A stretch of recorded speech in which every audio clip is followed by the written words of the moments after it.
Welcome back to our channel, ladies and gentlemen. There is a shocking report from the Ministry of Finance, and this report was tabled by the Cabinet Secretary in that docket, Njuguna Ndung'u. Apparently, Kenya was seeking for an additional loan of about 150 billion shillings from the IMF. And before that loan is given, the representative from the IMF has to come to Kenya so that they review a number of economic aspects. One of them was the G2G oil deal that really sparked a lot of debate in Kenya. And Njuguna himself admitted that this deal was actually a flop. It never met the conditions or the reasons why the government got into this deal, because when the government got into this deal, we were told that it was going to solve the problem of scarcity of dollars, because they were saying they got a discount in that deal, so they were to import a certain amount of oil, then the other players would buy from us directly, especially within the East African countries. All those Kenyans, business people, investors, who have been holding US dollars for speculation purposes, please offload your dollars to the market today and tomorrow. It's very honest advice from a truthful man. But with what has happened, freeing 500 million US dollars to purchase fuel every month, the demand for the dollar will come down and the shilling will gain, and we don't want Kenyans to lose money. So those who have been holding dollars everywhere, hoping that it will continue going up, it will go down, starting today, tomorrow, the day after. So if you have a few dollars that you are still holding, please let them go to the market, and you'll come to thank me for it after a week or two. They also said that it was going to stabilize the Kenyan shillings against the dollar that had become very weak within the period that William Ruto was in power.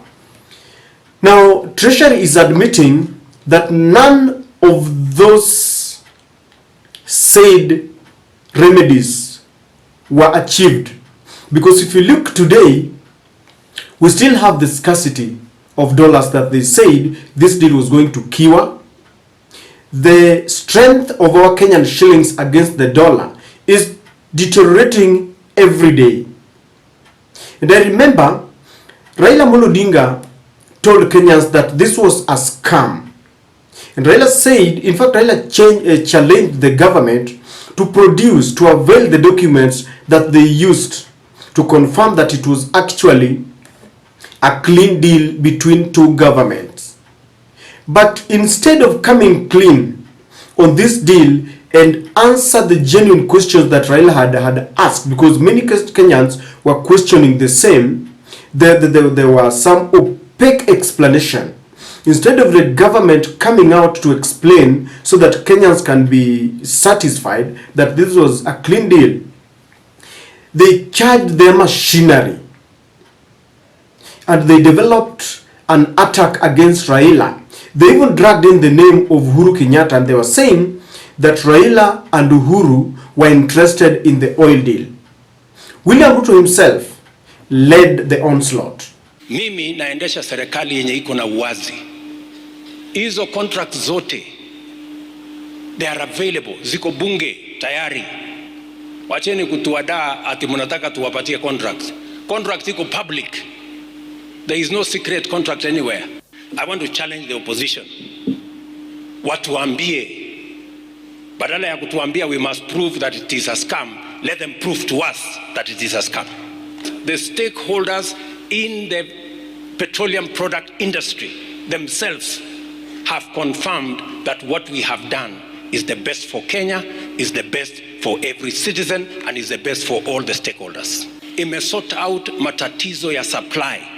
Sasa hakuna petrol station yenye haina mafuta, number one.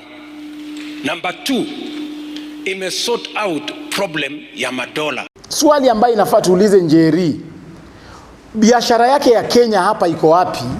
Enye alifanya biashara akatengeneza 17 billion na akaweka kwa bank gani, na akachukua hiyo pesa alituma siku gani kule kununua mafuta? Hakuna traces yoyote. Huyo Njeri mwenyewe hana hata kiosk na ako na 17 billion. Na mumeona vile hiyo mambo imetokea, mambo ya Njeri, ndio Raila ameanza kuongea maneno ya mafuta. Mumeona vile mambo ya Njeri imetokea, ndio mara ya kwanza Uhuru Kenyatta ameamuka akajua kuna kanisa kule Ukambani. Kwa nini? Kwa sababu wakati tulikuwa tunaenda kura mulisikia kwamba kuna 16.9 billion shillings ilipotea. Si mnakumbuka? Hiyo pesa walitoa kwa madola wakapeleka kwa makampuni zao kule nje. Sasa wameenda wamechukua hiyo pesa kule nje 17 billion wakanunua mafuta ikuje kwa njia ya Njeri, ndio hiyo pesa irudi hapa Kenya. So Uhuru Kenyatta and Raila Odinga, we already know your interest in that scandal. So wameanza kutisha rais, ndio rais akubali mafuta yao hiyo ingie. Hiyo mafuta ikiingia, wagawane pesa zao zile ambazo walikuwa wamepora Kenya, 16.9 billion Kenya shillings, yenye walitoa within 24 minutes. Mnakumbuka hiyo kitu? Sasa ndio hizi zinarudi Kenya. Sasa sisi si wajinga kama serikali. Ndio unaona vile tumefinya Njeri, Uhuru Kenyatta ameamka haraka, amekuja. So Uhuru Kenyatta and Raila Odinga, you must declare your interests in this fuel scandal.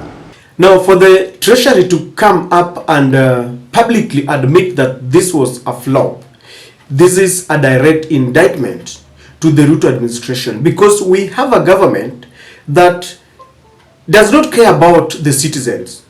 This oil deal enough exposed William Ruto, because when he was campaigning, he told us that he was going to reduce the cost of living.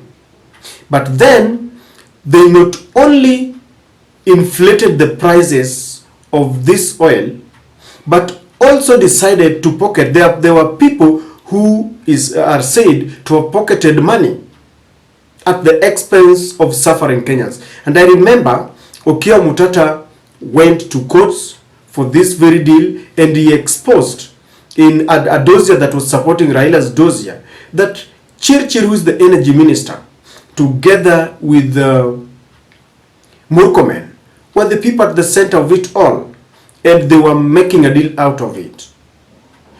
The prices were inflated so much that Museveni himself had to chicken out of this deal, and many players decided to go and buy oil from the neighboring countries. In fact, Tanzania benefited so much. So you can imagine a government that campaigned on a platform of reducing the cost of living. They are inflating prices. They increased the VAT on the same fuel, and that was not enough. They had to cut deals for themselves. People who are already in government, ministers who are maintained by taxpayers' money. And this really revealed what I usually call the software of William Samoei Ruto. We can have a government, a president, who is telling us that he's concerned about the citizens, who criticizes the former regime, and then he tells us that he's the one who wants to make hard decisions to ensure that Kenya moves forward economically. Those hard decisions, if you ask me, are these ones.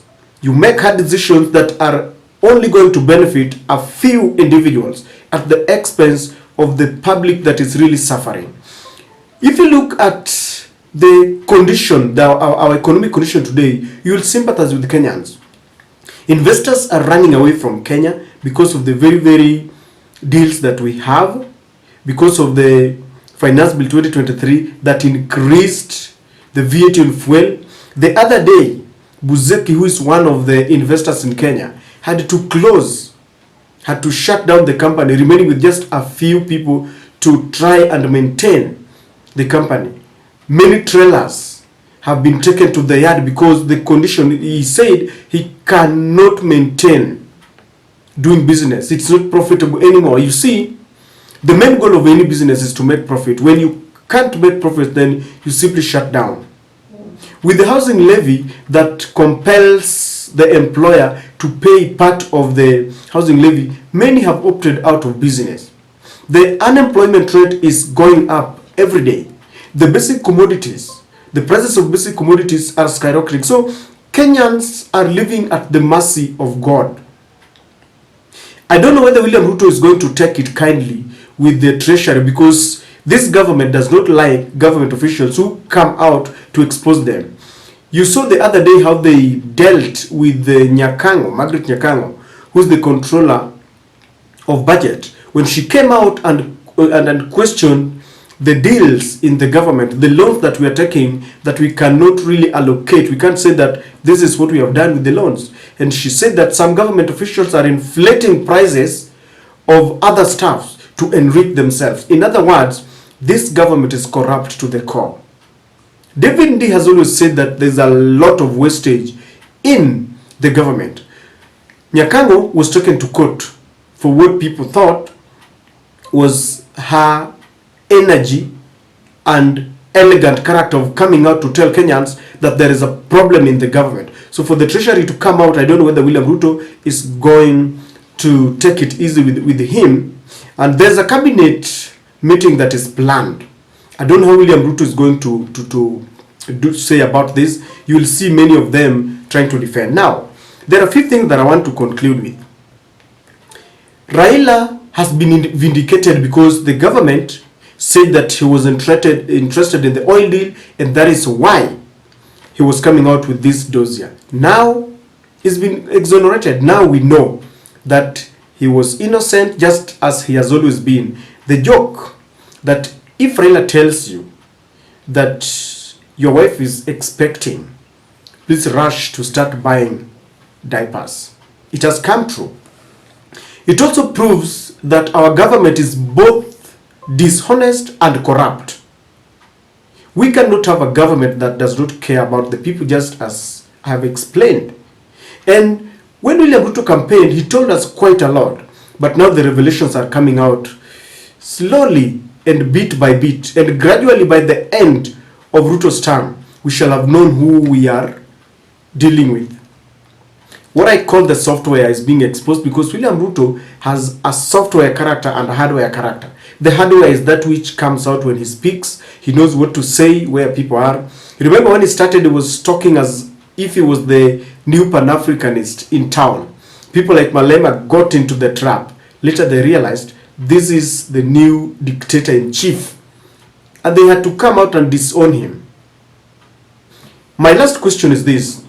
Are Kenyans learning anything out of this? Because it is not just enough that these revelations are coming. Raila comes with the dossier. Okia Mutata comes up with the dossier. The treasury CS tells people, yes, it is true. It didn't meet the information that we were given, that this was going to stabilize the Kenya shillings against the dollar.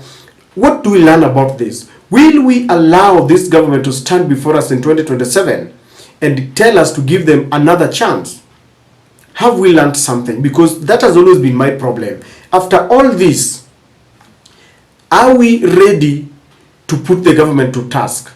Are we ready to tell William Ruto no? Do you remember what happened? In fact, I remember in Nakuru they shut down Susan Kihika.